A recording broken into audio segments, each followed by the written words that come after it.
Assalamualaikum warahmatullahi wabarakatuh. Selamat siang dan salam sejahtera untuk kita semua. Sahabat Sahur 10, saya kembali ke KPU Kabupaten Ketapang. Saya sudah bersama ketuanya, Dedi Wahyudin. Nah, saat ini petugas di lapangan seperti Pantarlih dan segala macam sedang melakukan coklit istilahnya, jadi pencocokan dan penelitian. Daftar pemilih. Iya, ini sebenarnya kegiatan ini apa sih? Mungkin kita mau tahu juga dari Ketua KPU ini sebenarnya kegiatan ini seperti apa teknisnya nih? Gimana Bang Teddy? Kan setiap kepemiluan dan setiap agenda pemilihan kepala daerah, tetap salah satu yang komponen yang nggak boleh tidak ada adalah daftar pemilih. Jadi pemilu itu atau pilkada ini bisa dilaksanakan ketika ada pemilihnya.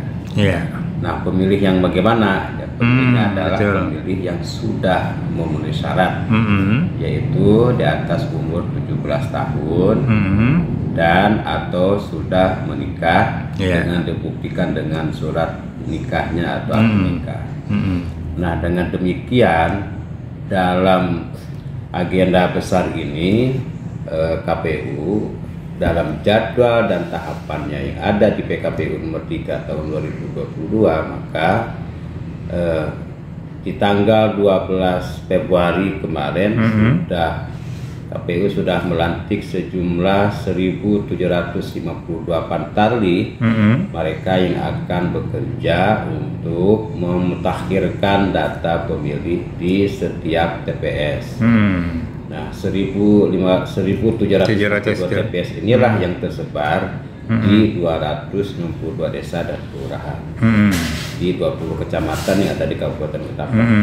Nah, agenda besar ini tentu bukan hanya pada posisi di KPU saja yang korporatif, tetapi masyarakat juga diminta kooperatifnya atau bekerja sama dalam hal ini. Bekerjasamanya adalah mereka aktif ketika dalam waktu tanggal 12 Februari ini sampai tanggal 14 Maret nanti belum didatangi pantarlih, maka silakan saja melapor ke KPU atau ke PPS atau ke kecamatan. Di situ ada tenaga-tenaga di tingkat desa maupun di tingkat PPK dalam arti penyelenggara tingkat PPK kecamatan dan desa.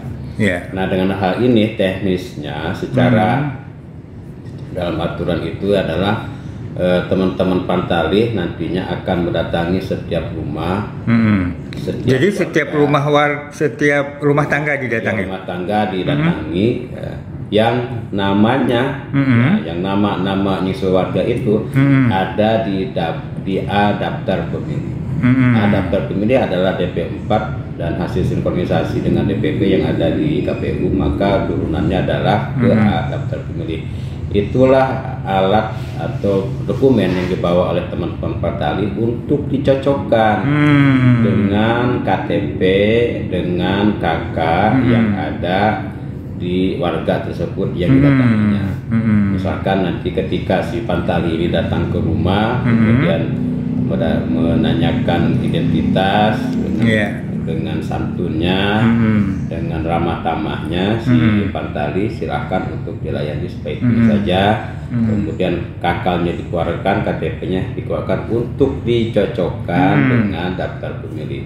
Ketika cocok bahwa nama rumah tangganya ada, ibu rumah tangganya di situ juga ada, maka cukup mencontreng saja bahwa itu cocok. Apakah misalnya mereka yang sudah meninggal juga terjadi pencatatan?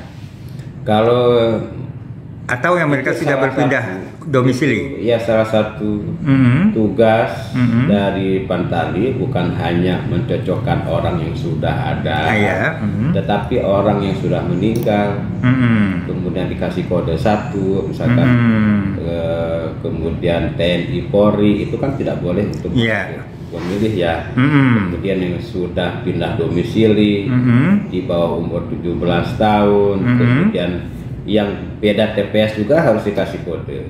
Oh. TPS misalkan dia TPS 8. Yeah. Bagaimana dengan yang pemilih ketika dicoklit itu daftar pemilihnya tuh tidak ada, ya daftar pemilih di daftar pemilih tidak ada, kemudian kakaknya sudah terpisah, maka ada khusus yaitu daftar pemilih potensial dan nanti akan di potensial ini akan khusus lembar formulirnya dan tetap akan ditempeli stiker ya, akan ditempeli stiker bahwa dalam satu rumah itu tidak identik satu kakak, tidak identik satu keluarga. Satu keluarga. Ya. Ada 2, ada 3, bahkan ada sampai 4 keluarga. Maka dengan adanya 4 keluarga, stiker coklatnya kan wajib ditempel bahwa itu tanda sudah dicoklit ya.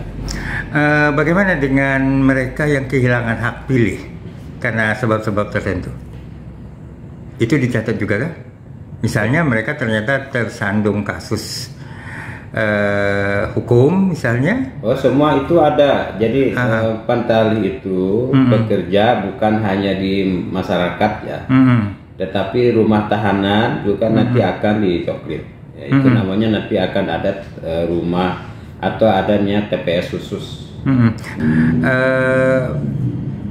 Hasil yang didapat dengan coklit ini nantinya seperti apa? Apa yang akhirnya dapat menggambarkan apa coklit sebenarnya? Ini nantinya akan menjadi DPS dan hasil coklit ini kan nanti akan direkap daftar pemilih sementara. Daftar pemilih sementara itu akan direkap tingkat PPS dengan pleno dengan PPS-nya, kemudian akan direkap di tingkat PPK, kemudian direkap tingkat KPU kabupaten, sampailah ke tingkat nasional nanti DPS. Nah itu nanti kan turunannya juga akan diturunkan lagi, diumumkan lagi untuk diperbaiki namanya DPS HP. Ketika sudah DPS HP lagi diperbaiki lagi sampai orang yang tidak masuk menjadi masuk yang sudah memenuhi syarat. Kemudian juga terkait data-data sampah juga kita bersihkan. Data sampah yang tadi saya sebutkan termasuk yang sudah meninggal, TNI Polri yang sudah pindah domisili tidak sesuai dengan TPS segala macam itu masuk dalam data sampah. Kita bersih semua dan berdasarkan laporan masyarakat tanggapan juga tidak ada yang Bawaslu juga misalkan secara tanggapan juga dan masukan kita terima segala macam, maka ya berlanjut menjadi DPT nanti. Oh seperti itu. Jadi hampir dapat dipastikan DPT itu agak clear ya. DPT itu semua harus clear. Harus clear. Ada lagi orang atau pemilih yang tidak termasuk dalam daftar pemilih. Iya. Harus masuk. Dan ini tentunya memerlukan partisipasi penuh dari masyarakat ya. Maksudnya partisipasi dan bukan hanya kerja Pantali saja, tapi Pantali sebelum bekerja juga diharuskan untuk berkoordinasi dengan pemerintah setempat di tingkat RT, tingkat RW atau dusun. Karena mereka lebih tahu dan wajah penduduk, karakter penduduk dan lain-lain. Oke.